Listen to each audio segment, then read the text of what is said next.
ओम श्री सद्गुरुवे नमः। ओम नमो भगवते वासुदेवाय। अथ द्वाविंशो अध्याय। पांचाल, कौरव और मगध देशीय राजाओं के वंश का वर्णन।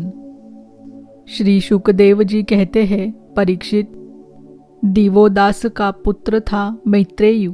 मित्रेयु के 4 पुत्र हुए, च्यवन, सुदास, सहदेव और सोमक। सोमक के 100 पुत्र थे। उनमें सबसे बड़ा जंतु और सबसे छोटा पृषत था। पृषत के पुत्र द्रुपद थे। द्रुपद के द्रौपदी नाम की पुत्री और धृष्टद्युम्न आदि पुत्र हुए। धृष्टद्युम्न का पुत्र था धृष्टकेतु। भर्म्याश्व के वंश में उत्पन्न हुए ये नरपति पांचाल कहलाए।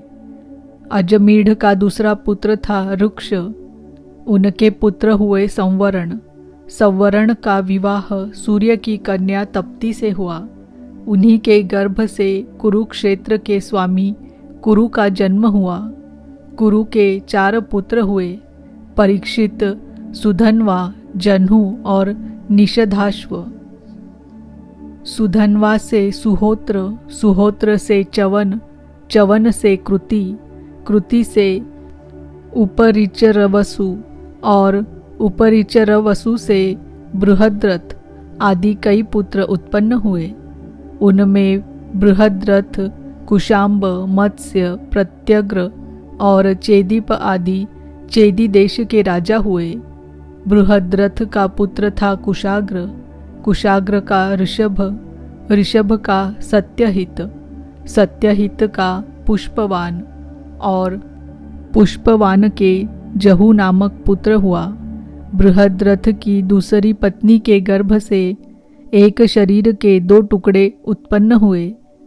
उन्हें माता ने बाहर फेंकवा दिया।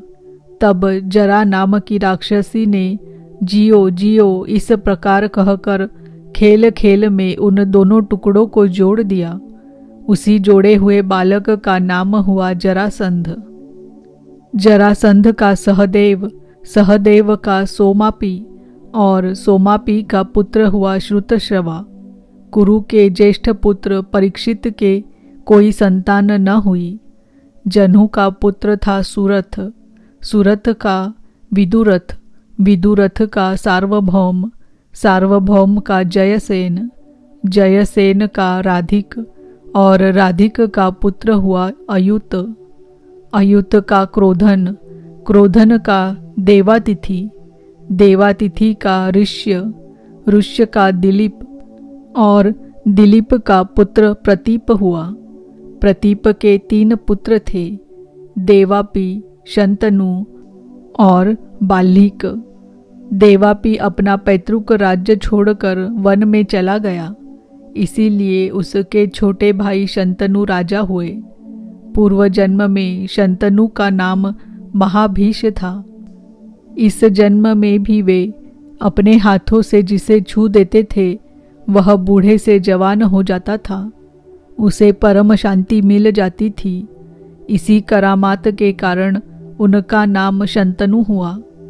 एक बार शंतनु के राज्य में 12 वर्ष तक इंद्र ने वर्षा नहीं की। इस पर ब्राह्मणों ने शंतनु से कहा कि तुमने अपने बड़े भाई देवापी से पहले ही विवाह, अग्निहोत्र और राजपद को स्वीकार कर लिया, अतः तुम परिवेत्ता हो। इसी से तुम्हारे राज्य में वर्षा नहीं होती। अब यदि तुम अपने नगर और राष्ट्र की उन्नति चाहते हो तो शीघ्र से शीघ्र अपने बड़े भाई को राज्य लौटा दो। जब ब्राह्मणों ने शंतनु से इस प्रकार कहा तब उन्होंने वन में जाकर अपने बड़े भाई देवापी से राज्य स्वीकार करने का अनुरोध किया। परंतु शंतनु के मंत्री अश्मरात ने पहले से ही उनके पास कुछ ऐसे ब्राह्मण भेज दिए थे जो वेद को दूषित करने वाले वचनों से देवापी को वेद मार्ग से विचलित कर चुके थे। इसका फल यह हुआ कि देवापी वेदों के अनुसार गृहस्थाश्रम स्वीकार करने की जगह उनकी निंदा करने लगे। इसीलिए वे राज्य के अधिकार से वंचित हो गए और तब शंतनु के राज्य में वर्षा हुई। देवापि इस समय भी योग साधना कर रहे हैं और योगियों के प्रसिद्ध निवास स्थान कलाप ग्राम में रहते हैं। जब कलियुग में चंद्रवंश का नाश हो जाएगा तब सत्य युग के प्रारंभ में वे फिर उसकी स्थापना करेंगे। शंतनु के छोटे भाई बाल्हिक का पुत्र हुआ सोमदत्त।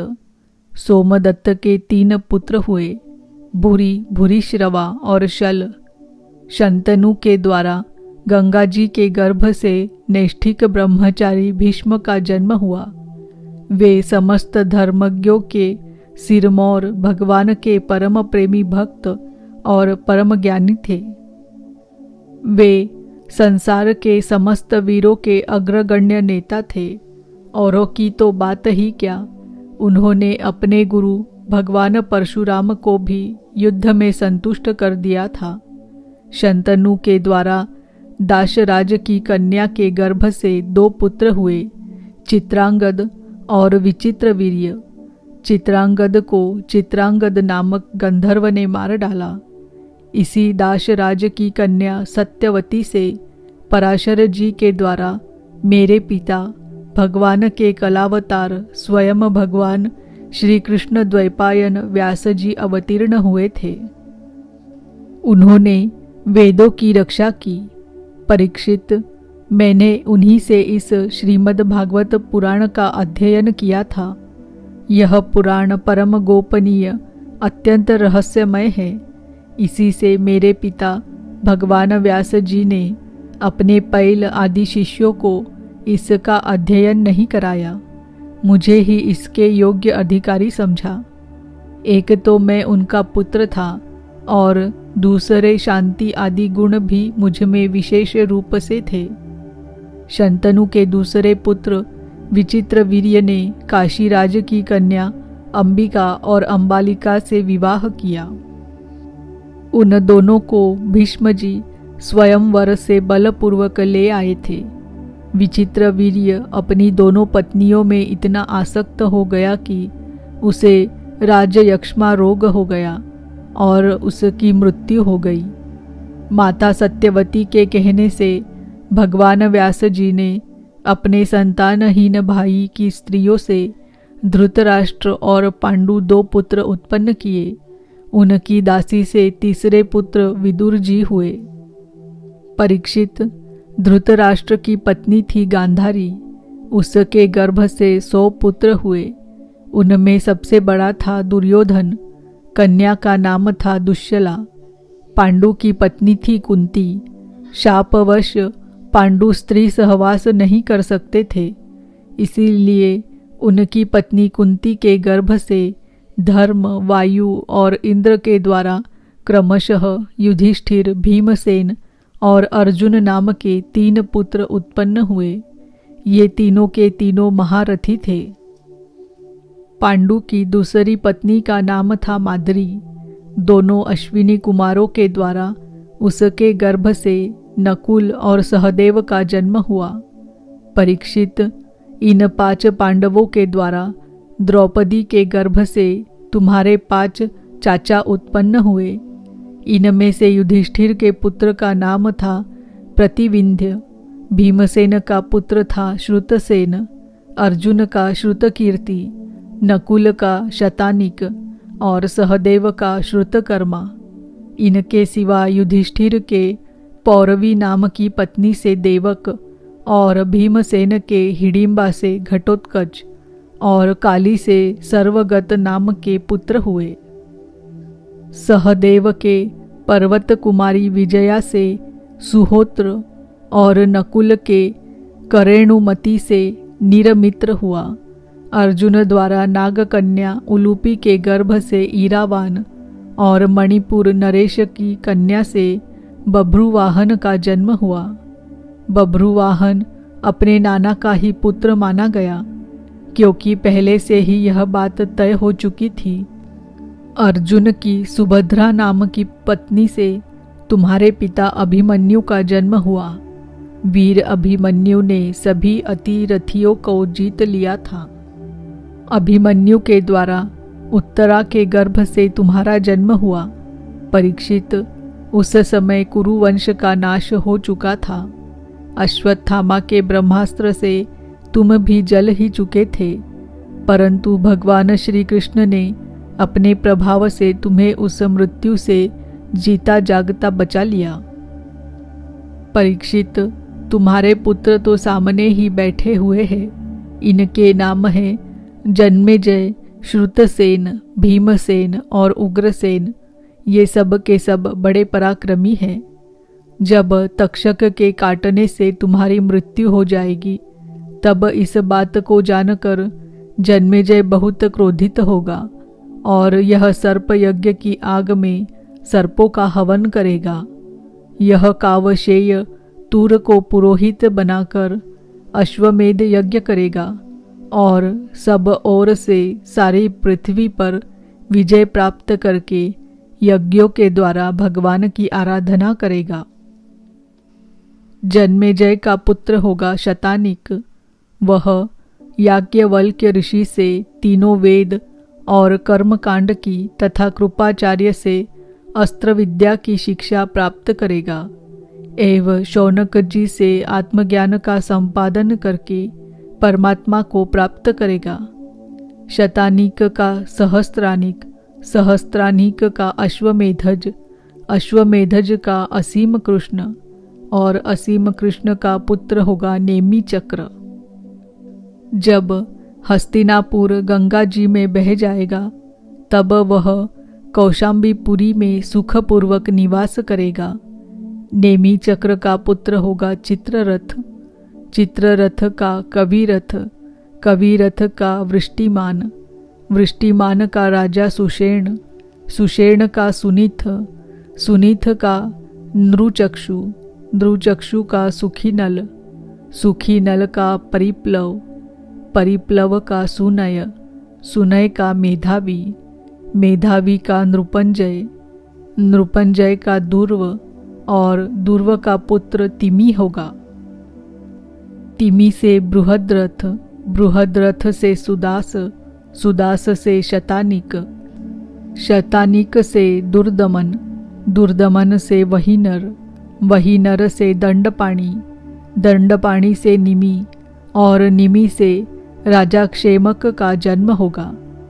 इस प्रकार मैंने तुम्हें ब्राह्मण और क्षत्रिय दोनों के उत्पत्ति स्थान सोमवंश का वर्णन सुनाया। बड़े बड़े देवता और ऋषि इस वंश का सत्कार करते हैं। यह वंश कलयुग में राजा क्षेमक के साथ ही समाप्त हो जाएगा। अब मैं भविष्य में होने वाले मगध देश के राजाओं का वर्णन सुनाता हूँ।